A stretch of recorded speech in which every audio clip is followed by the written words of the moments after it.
How to start a conversation in English from espressoenglish.net. Do you have difficulty speaking English?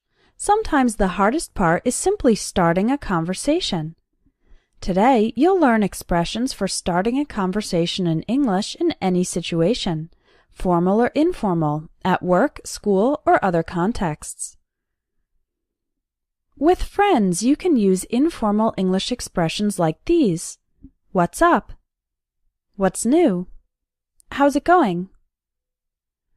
To reply to what's up or what's new, people often say something that has happened in their life currently or recently. You can also say not much if there's nothing to report. If someone says, how's it going? You can answer, great, good, or not so good, and then say why. With colleagues in the office, you use slightly more formal English, such as these. Hi, John. How are you doing? How's your day going? We're sure having a busy day today. Or, we're sure having a slow day today. Have you heard the news about? Have you got any plans for the weekend? Or, how was your weekend? You can talk about projects you're working on or about hobbies you have outside work. Current national and international news is also a good topic of conversation. How about starting a conversation with a friend who you haven't seen in a long time? Here are some common expressions to start a conversation with someone you see after a long separation. Hi, Paula. How have you been? Long time no see. So, what have you been up to lately? How's your family? Are you still working at ABC Company? In this case, you can ask about news in your friend's work, study, family, and hobbies. The friend will probably ask you about recent developments in your own life, too. How about starting a conversation at a social event like a party or a wedding? If you see someone you don't know, you can say, I don't think we've met. I'm Shayna. Are you from New York? So, how do you know Mary? Have you tried the chocolate cake? It's delicious. If you're at a party or wedding, you can start a conversation by asking how the person knows the host of the party or the people getting married. You can also comment about the food and drinks or about the music. Now let's look at phrases for starting a conversation at a conference or a work event. You can use that same line to greet a stranger who you'd like to get to know. I don't think we've met. I'm Shayna. So, where are you from? What did you think of the speaker? That was an excellent workshop. I learned a lot. How about you? You can ask about the person's job, what company they are from, and their opinions about the conference events. How about talking to someone who you were just introduced to? Of course, you can say, nice to meet you. You can also ask, how do you two know each other, if a friend is introducing a new person. Other good conversation starters include, so, what do you do for a living? That means, what is your job? If the person is introduced as a student, you can ask, what are you studying? Another good follow-up question is, how long have you been a journalist? How long have you been doing yoga? How long have you been interested in music? And how did you get into it? When you meet someone for the first time, you can ask casually about the new person's profession, interests, hobbies, etc. Their answers will then give you opportunities to ask more or share about yourself. It's common to start conversations with people who you meet outside in public places. Here are some phrases for that. It's a beautiful day, isn't it? It looks like it's going to rain or snow. Can you believe all this rain we've been having? Or snow. Sure is a hot one today. Or, sure is a cold one today. Just look at those flowers. They're amazing, aren't they? Your dog is so cute. What's his name? If you're in a park, on the street, etc., the most common way to start a conversation is by talking about the weather or the surroundings. Finally, when talking with a stranger, that's a person you don't know, in other contexts, the secret is to make a comment about the current social context. Here are a few examples of how to do this. At an art gallery. That's an interesting painting. What do you think of it? At a bar. This is a great song. I love Latin music. How about you? At a sports game. Wow, that was a great play. So, who's your favorite player? At a cafe. Boy, do I need a coffee. At a concert or event. What a great turnout. Have you ever been here before? At a playground. My kids are sure full of energy today. You don't need to ask a direct question. You can simply make a comment to the other person, and this is like an invitation for the other person to comment too. This can then begin a conversation, and we'll learn more about how to continue the conversation in our next lesson. If you want to learn the phrases you need for situations in day-to-day life, take my Everyday English Speaking course. You can click on the link in the video for more information. How to continue a conversation in English from espressoenglish.net. Here's an example of how not to have an English conversation. Did you have a good weekend? Yes, I did. And you? Yeah. Unfortunately, the conversation stops here because there's no natural way to continue it. You have to think of a new question. This is okay if you only want to have a quick conversation. For example, if you are quickly passing a coworker in the hallway. But how can you have a longer conversation in English? Today, I'm going to teach you 3 keys to continuing a conversation. The first one is to ask questions that start with question words, like who, what, when, where, why, and how. Try to avoid yes or no questions, because yes or no questions can be answered with a very short answer, yes or no. But questions that start with question words will bring out more information from the other person. For example, if you ask the other person, "How did you spend your weekend?" then they will start talking about the activities they did. The second key to continuing a conversation is this. In each of your answers, give 1 or 2 details that will help continue the conversation. You don't need to talk for a long time, so it takes the pressure off.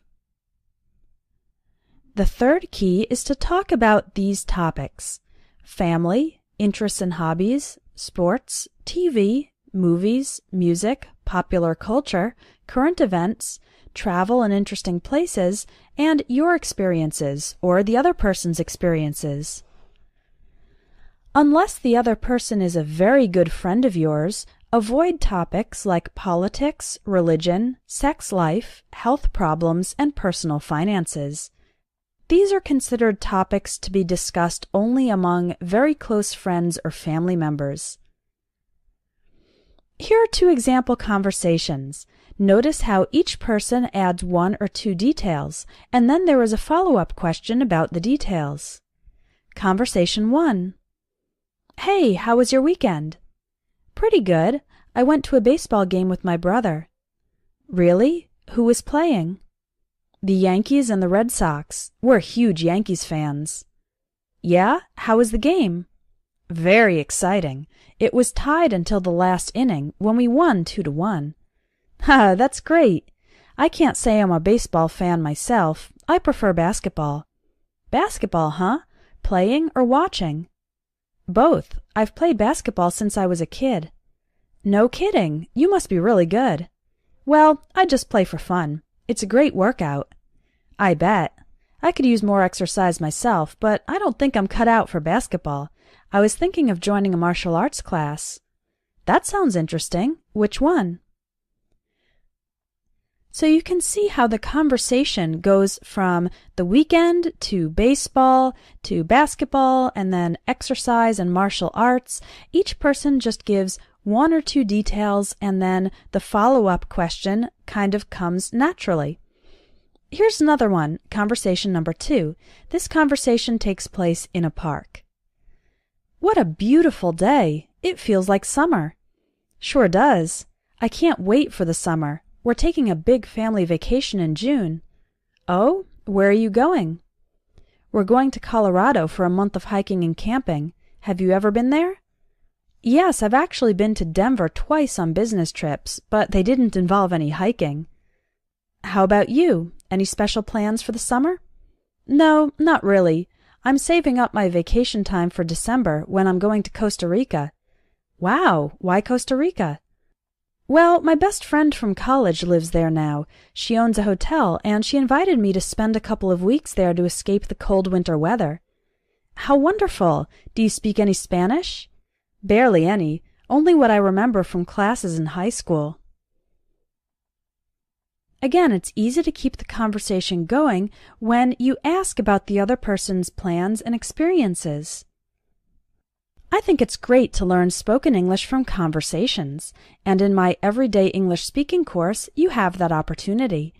You'll read and listen to a dialogue, and then I'll explain the phrases and expressions. Click on the link in the video to take a free sample. English Conversation Hotel Recommendations from EspressoEnglish.net. Listen to the conversation, then read the explanation of the words and phrases. I'm looking for a budget hotel in Orlando. Have you ever stayed at the Comfort Hotel? Yes, I wouldn't recommend it.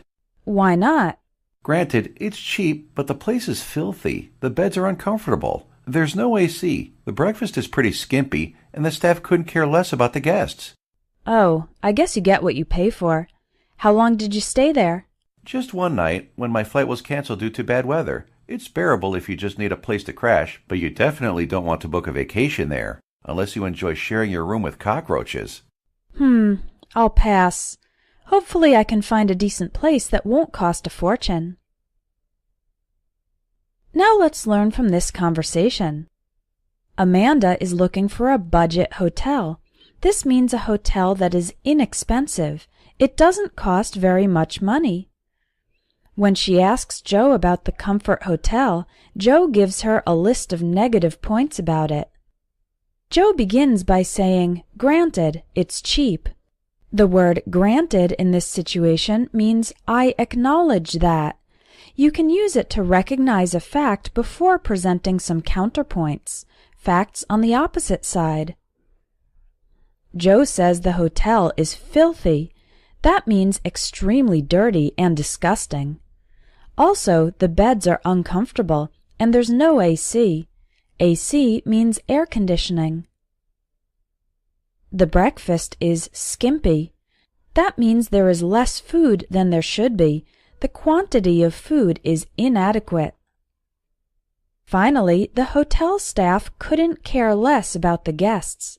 That means the people who work at the hotel don't care at all about the people who are staying there.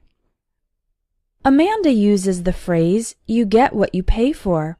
This expression means, if you don't pay much money for something, then it is probably of bad quality. If you pay more, then you are more likely to get something that is high quality. Joe only spent one night at the Comfort Hotel due to a flight cancellation. He says it's bearable if you just need a place to crash. This means you can tolerate the bad situation if you just need a place to stay the night temporarily. The word crash is an informal word for finding a place to stay or to sleep. However, Joe doesn't recommend booking a vacation there. The word book, used as a verb, means to make an advance reservation for a plane ticket or hotel. He says you'll only like the Comfort Hotel if you enjoy sharing your room with cockroaches. That's a type of insect. Amanda says, "I'll pass." This expression means, I won't take that opportunity. She hopes she can find a decent hotel that won't cost a fortune. This means cost a lot of money. Another idiom with the same meaning is cost an arm and a leg. If you'd like to learn more English phrases for everyday situations like hotels, traveling, and other situations in daily life, check out the Everyday English Speaking course at espressoenglish.net. It will teach you the English you need for daily life. Lesson 1. Phrasal verbs for romantic relationships. Let's learn the phrasal verbs from the dialogue. First, Emily says it looked like the guy was hitting on Sarah. To hit on someone is to say or do things that demonstrate romantic or sexual interest in that person. It's usually a combination of comments and gestures, as well as the way you look at the other person. Another way to say this is that the guy was flirting with Sarah. Sarah says the guy asked her out. To ask someone out is to invite the person to go on a date, a romantic encounter. We often say, asked her out for, and then the activity. For example, he asked her out for lunch. He asked her out for dinner. He asked her out for coffee. He asked her out for drinks. He asked her out for a movie. Sarah then says she's not sure if she likes the guy, and she doesn't want to lead him on. This means to provide false hope or expectation to the other person. So, if she pretended to be romantically interested even though she really wasn't, this would be leading him on. Emily then says that she and her last boyfriend didn't hit it off right away. This means they didn't have a special connection immediately. If you hit it off with someone, it means you like each other and you have great social connection from the first moment you meet. However, with time, she began to fall for him. The phrasal verb fall for means fall in love with. Sarah then asks why Emily and her last boyfriend split up. This means to separate, to end the romantic relationship. You can say split up or break up, and break up as one word can be used as a noun. Emily says that the breakup was because she and her boyfriend drifted apart. This means they slowly started to go in different directions over time. Sarah's last relationship was a nightmare, which means it was really terrible. It started when she hooked up with someone at a party. The phrasal verb hook up with someone can be used as a slang expression meaning to have sex with that person, especially someone you just met or someone you only stay with for one night. However, in Sarah's case, she stayed with the boyfriend for 6 months, when they were constantly fighting and making up. Making up means reconciling and restoring peace in the relationship after a fight. It was a difficult relationship, and Sarah says she doesn't know how she put up with him for so long. The phrasal verb put up with someone means to tolerate a difficult, annoying, or unpleasant person. The relationship ended when the boyfriend cheated on Sarah. That means he was kissing or having sex with another woman. Sarah discovered him making out with his ex-girlfriend. Making out with means he was kissing her very passionately. The boyfriend wanted another chance with Sarah, but Sarah knew he was trying to jerk her around. That means to manipulate her or use her for his own advantage. So she broke up with him. She ended the relationship. Sarah asks Emily if Emily is going out with anyone at the moment. The phrasal verb go out with can mean to go out on a date with someone once, or it can mean to be in a relationship for an extended period of time. In this second case, we usually use it in the present continuous. So Sarah is asking if Emily is currently in a relationship. Emily says she isn't in a serious relationship because she's not interested in settling down yet. In this context, settle down means to be in a long-term, stable relationship. For example, getting married, having kids, and living a typical family life. You've now learned 16 phrasal verbs about romantic relationships. But wait, it's time for the most important part, which is to practice what you've learned. Scroll down to the bottom of this lesson and take the quiz to test how well you remember the phrasal verbs. Then do the writing exercise, where you can practice using the phrasal verbs in your own sentences. If you're already registered for the course, you'll get the next lesson tomorrow. If you're not yet registered, you can click the blue button under the video to join the course and get 29 more lessons on phrasal verbs in conversation. Thanks for watching, and I'll talk to you tomorrow. Hey everybody, I'm Shayna from EspressoEnglish.net, and I'm here with Gabby from GoNaturalEnglish.com, and we're recording the second video of our Conversational English series.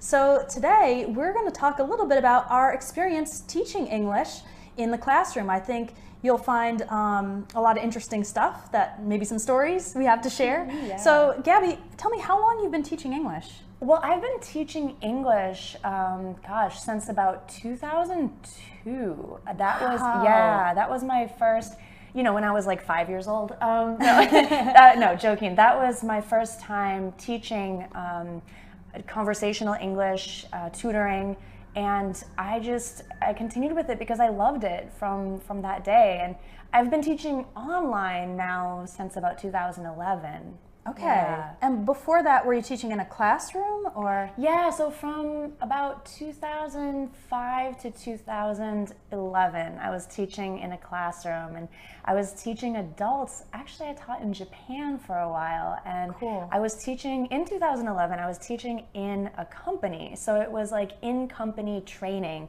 for adult business professionals, and small classes.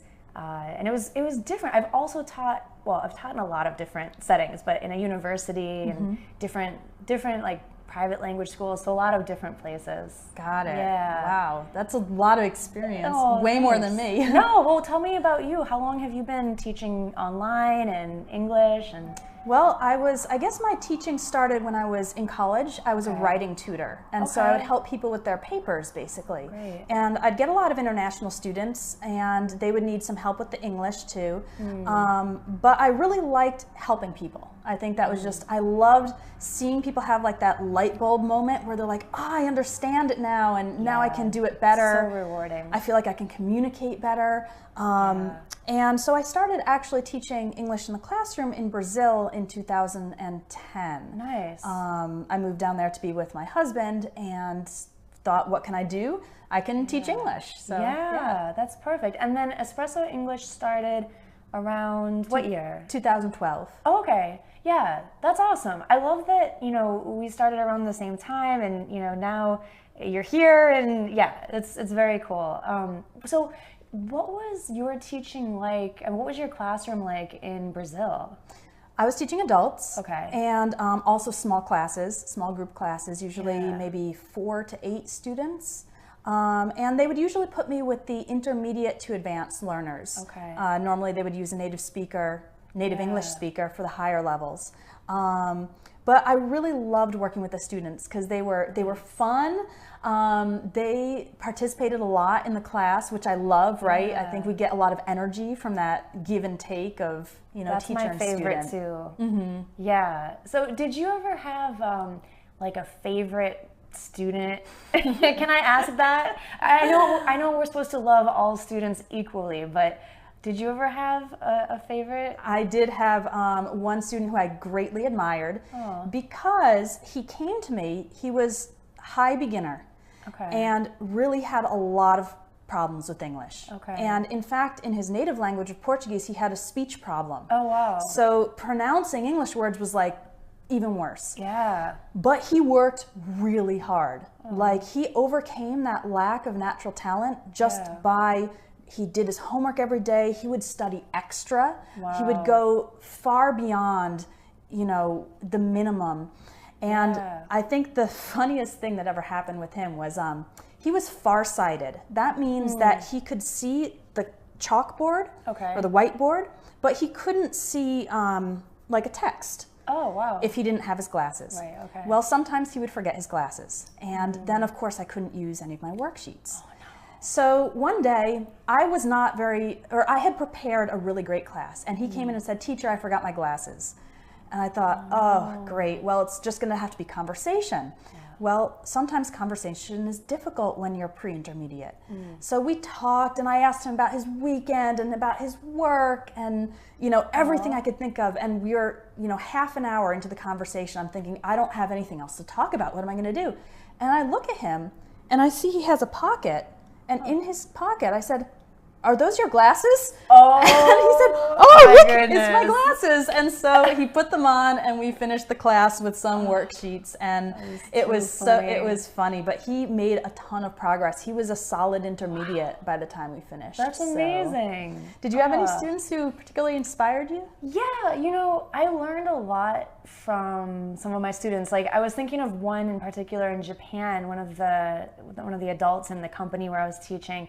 And through talking with him, I found out that in his personal life, his hobby was to play drums. And this is important because in the English class, one thing that he was having a lot of trouble with was stress and intonation and like the musicality of English.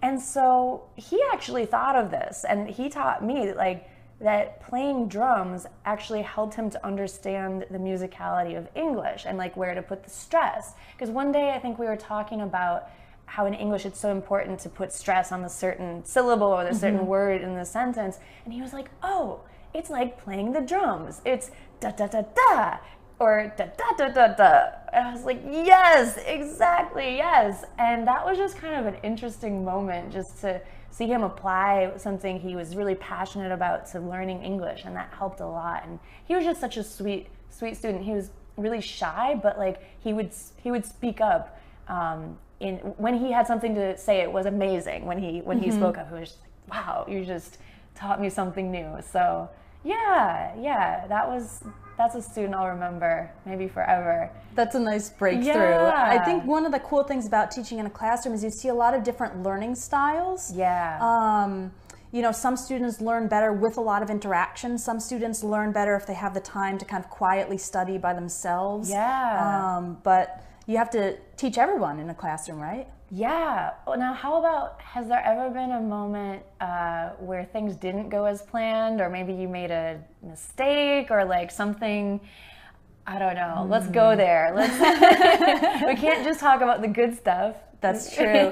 There have been classes I have been extremely unprepared for, and I've had to just improvise things off the top of my head. Yeah. And I don't like that, because I like to feel like I'm prepared. Yeah. And I think there's a parallel to English learners, actually. Like a lot of English learners, they want to feel like they know everything, and they're ready to say the right things in a conversation. Oh, yeah. But sometimes you have to do it on the fly and have that ability to like improvise. And so I always felt really insecure about those classes when I hadn't prepared anything, or the printer didn't work to print the worksheets or whatever it was. But if I could just keep a positive attitude, they actually ended up being really good classes. I bet. That's what I was going to ask, because like they probably turned out really well. Yeah. That's interesting. Yeah, I think I hate it when a student would ask me a question in class that I didn't really know the answer to. I didn't really feel confident about it, and I think that's difficult because, you know, I want to be able to answer anything, but I'm a human. Like, I don't know everything, I'll admit it. So sometimes you just have to say, I'll get back to you, I need to check. But I know sometimes the students didn't like that, and I felt bad about it, but you know, then you check it and you get back to them, and it's okay. Or I would say, hey, why don't you look that up? And you know, you can report back to us. But yeah, those are the moments that I just felt like, oh, sorry. They're kind of rough. They're kind of rough. So what's your favorite part about teaching online? Oh man, I love that, you know, well, in a classroom, I would have maximum 15 students. Well, in the US and in Japan, the class sizes are quite small, at least where I taught. But I love that online, I can reach so many people. You know, my videos and, you know, website lessons and whatnot reach a lot of people. So that's really exciting. And hearing from those people, you know, when you guys send me an email and you're like, hi, I'm so-and-so from so-and-so country, and I'm like, wow, I want to go there. That sounds interesting. And just having that connection with people pretty much all over the world is super exciting. And I think that's what's different from teaching in a classroom. You know, yeah, I went to teach in Japan and I had that experience, but until now I never, you know, got to meet people from all over the world. So that's super exciting. I would say exactly the same thing. Like, in addition to just purely being able to talk to and teach a lot of students that, you know, we wouldn't be able to fit in a classroom. There's just, like you said, I get emails from all over the world, and in some of my courses there's homework, and so when students send in their homework, I get a little insight into their culture or into their way of thinking. And that's just fascinating for me because I love travel. I know you love travel. And one of the best parts of traveling is getting exposed to different viewpoints and learning new things. So we love teaching online. We love teaching you guys. Well, that's wonderful. I'm glad we could talk a little bit about our classroom experience and our online experience. And I know we probably both have a lot of stories to share, but we'll continue talking. And I think we're doing another episode next week, Friday. That's right. Not about teaching, but I think we're going to talk about the holidays that are coming up. Yeah, there's a holiday coming up in the United States, and so we're going to chat about some of our favorite holidays and traditions. Yeah, that'll be fun. Awesome. All right, we'll see you guys then. Bye-bye. Bye. Hey guys, how's it going? I'm Gabby from Go Natural English, and this is Shayna from EspressoEnglish.net. You know, the holidays are coming up. In particular, Thanksgiving is coming up next week, and we wanted to talk a little bit about it. So hey Shayna, how's it going? Hey Gabby, I'm looking forward to the holidays. Yeah, me too. So what do you usually do for Thanksgiving? I'm usually together with my family. Okay. My family's really close, and so that's my parents, my brother, my grandparents, and various aunts and uncles and cousins. Nice. And we all just get along really well. So like family there's time. There's no conflicts. Like, we love to laugh together, like just hang out, eat a lot. What kinds of foods do you guys usually make? Well, my grandmother's an excellent cook, so is my mom, and so there's always turkey, there's soup, there's salad, there's ham, various like snack type things. Okay. So I just eat it. I don't have to cook it. So that's good. I'm trying to remember what my mom used to make when we had like a big family celebration. It's been a while since we've had like a big family celebration, but when I was younger, we would all get together. And definitely turkey. That's like the thing you have to have. Unless you're vegetarian, then you could do like a tofu turkey. That's a thing. Yeah, it is. Cranberry sauce? Yes.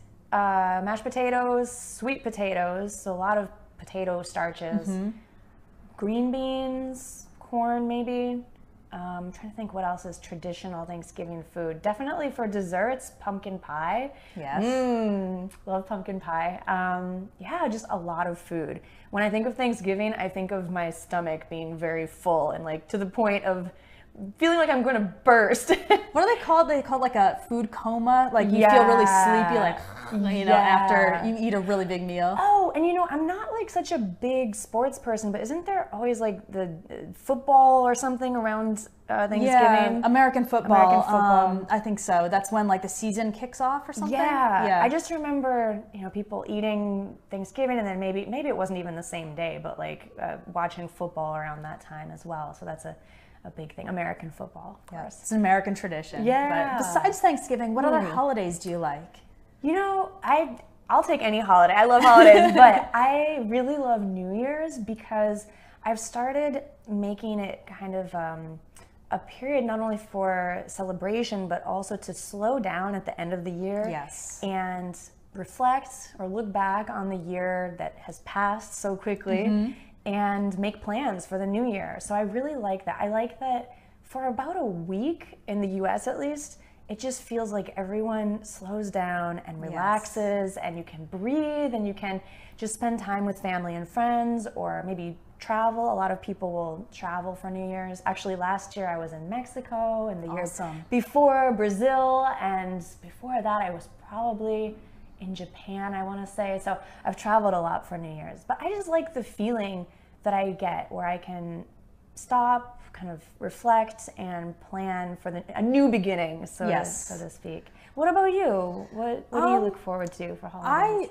I really like that period as well, for exactly the reasons you said. Nice. Just a chance to slow down, because I think we're always rushing around in the US, and especially as entrepreneurs, we have a lot of stuff to do. And always. I love reflecting as well. I write like a summary of my year, like how it went. And New Year's itself, we always spend with my best friend's family in their beach house, but don't get too excited because the beach house is in New Jersey, so there is snow on the beach. So no swimming, no. Okay. I've seen a guy in a wetsuit braving the waves for like surfing, but it's cold. Yeah, it's really cold, and so but we have fun just enjoying each other's company.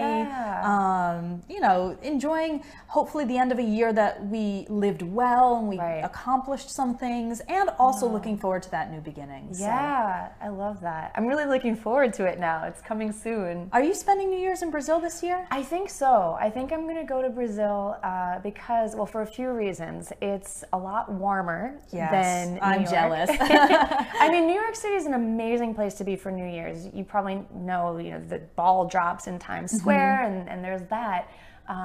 But I really love the beach, and I love warm weather, and I think it'll be fun. And it'll be nice to get away for a little bit and be in a different environment where I can just pause and reflect and maybe do some journaling, reflecting on my year. When I'm in New York, I feel like there's always things I want to go out and do, and so it'll be nice. That's the plan anyway. We'll see. What about you? Where are you thinking of spending New Year's? I'm honestly not even sure this year. Plans are all up in the air, but I'm maybe sure with your friends in the beach house. Actually they're traveling right now, so they're out of the country, so no luck there. But we'll figure out something. Yeah, there's still time. We always do. Nice. But I feel like in the U.S. we don't have that many holidays, though. Maybe as some other countries. Yeah, I know. Well, I think that there's very few big ones where they're federal, nationwide holidays where the bank's gonna close, and everybody's not everybody, but some people have the day off. We'll say. And what would that be like? New Year? Well, Christmas, New Year's. Thanksgiving? Probably Thanksgiving. Thanksgiving's a holiday, yeah. Thanksgiving, Christmas, New Year's. 4th of July. 4th of July. Yeah, I mean, we skip like all those, January, February, March, April, May. There might be like one, isn't like President's Day or Martin Luther King Day, some people celebrate. There's a lot of gray area. I think it depends on your job and even the city you live in, what's going to be a big holiday or not. Yeah. Actually, when I was living in Brazil, it was sometimes frustrating because I was living in Bahia, the state of Bahia in Brazil, and there were actually too many holidays. So, for example, Carnival would be like at least a week, maybe 10 days, and then there would be all sorts of days for like the Catholic saints, religious holidays, and so things would close, and I would actually be frustrated. I mean, I love celebration. I love like all the different kinds of celebration that you have, but sometimes it would be frustrating because I felt like like you said, the bank is How do closed. you get things Yeah, how do you done? get things done? I don't know. It's interesting because here we don't really have Saints' days. I guess Christmas is a time, a day, or about a week, depending on where you work, but you get that time off. But we don't really have the Saints' days like you have in Brazil, so that's interesting. But yeah, there's a lot of good holidays coming up. That's why we call this period of time the holidays. Yes. Because we can look forward to definitely having some holidays coming up. So yeah. I would love to hear from actually people who are watching what holidays you have in your country, because there are That's a great some question. that we don't even know about and Right. we'd love to learn. So if you have a holiday in your country that is unique or you just really enjoy, then leave a comment, right? Yeah. And if I can ask another question, I'm curious if you celebrate any American holidays. Do you celebrate Thanksgiving? Do you celebrate Halloween in your country? I would be interested to know both of these things. So not the leave a comment. 4th of July, right? Because that's Yeah, American that- independence. But Yeah. if you celebrate that, that's kind of interesting, but you probably don't, but it's Right. okay. Well, great. So this is our third conversation of 4. So next week, you can join us again on Friday for another conversation. We're going to be talking about a really special project that we've worked on together 3 times now, going into almost 2 years? No, about 1 year. This will be the This 1 will year be 1 year anniversary? anniversary. Yeah. Wow. Yeah. So we're going to be talking about how the English Power Pack came about, why we do it, and just having a conversation about what we're excited about in that. So I'm excited. Me too. Awesome. Awesome. So if you want to learn more about Shayna, she's at espressoenglish.net, and I'm Gabby at gonaturaleNglish.com. We'll see you next week. See you. Bye.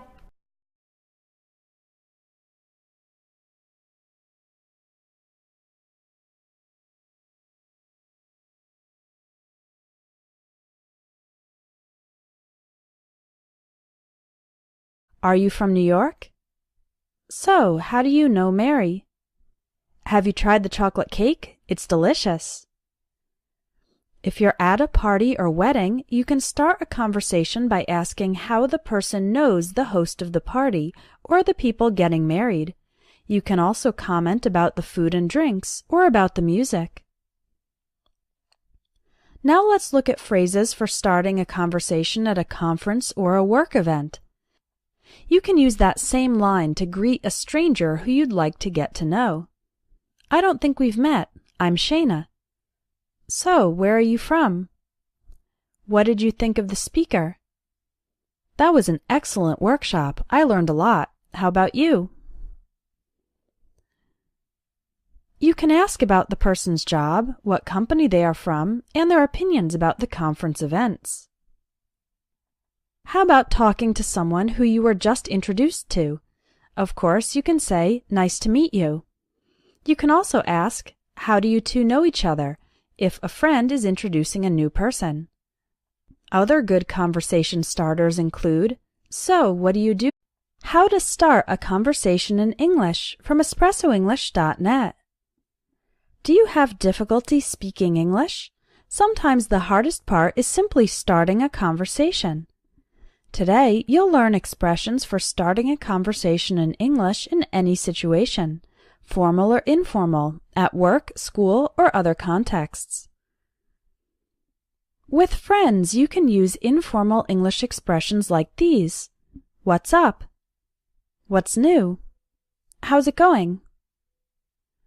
To reply to what's up or what's new, people often say something that has happened in their life currently or recently. You can also say not much if there's nothing to report.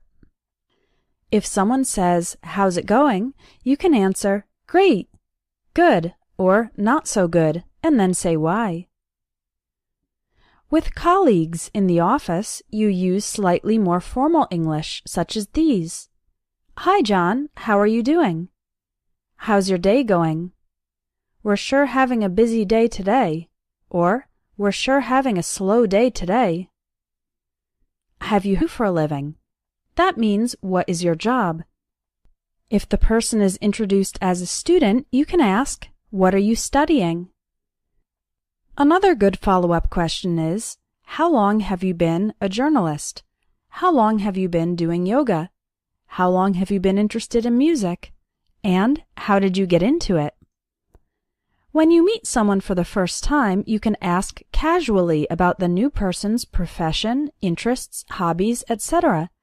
Their answers will then give you opportunities to ask more or share about yourself. It's common to start conversations with people who you meet outside in public places. Here are some phrases for that. It's a beautiful day, isn't it? It looks like it's going to rain or snow. Can you believe all this rain we've been having? Or snow. Sure is a hot one today. Or sure is a cold one today. Just look at those flowers. They're amazing, aren't they? Your dog is so cute. What's his name? If you're in a park, on the street, etc., the most common way to start a conversation is by talking about the weather or the surroundings. Finally, when talking with a stranger, that's a person you don't know, in other contexts, the secret is to make a comment about the current social context. Here are a few examples of how to do this. At an art gallery. That's an interesting painting. What do you think of it? At a bar. This is a great song. I love Latin music. How about you? At a sports game. Wow, that was a great play. So, who's your favorite player? At a cafe. Boy, do I need a coffee. At a concert or event. What a great turnout. Have you ever been here before? At a playground. My kids are sure full of energy today. You don't need to ask a direct question. You can simply make a comment to the other person, and this is like an invitation for the other person to comment too. This can then begin a conversation, and we'll learn the news about, have you got any plans for the weekend? Or, how was your weekend? You can talk about projects you're working on, or about hobbies you have outside work. Current national and international news is also a good topic of conversation. How about starting a conversation with a friend who you haven't seen in a long time? Here are some common expressions to start a conversation with someone you see after a long separation. Hi, Paula. How have you been? Long time no see. So, what have you been up to lately? How's your family? Are you still working at ABC Company? In this case, you can ask about news in your friend's work, study, family, and hobbies. The friend will probably ask you about recent developments in your own life, too. How about starting a conversation at a social event like a party or a wedding? If you see someone you don't know, you can say, I don't think we've met. I'm Shayna.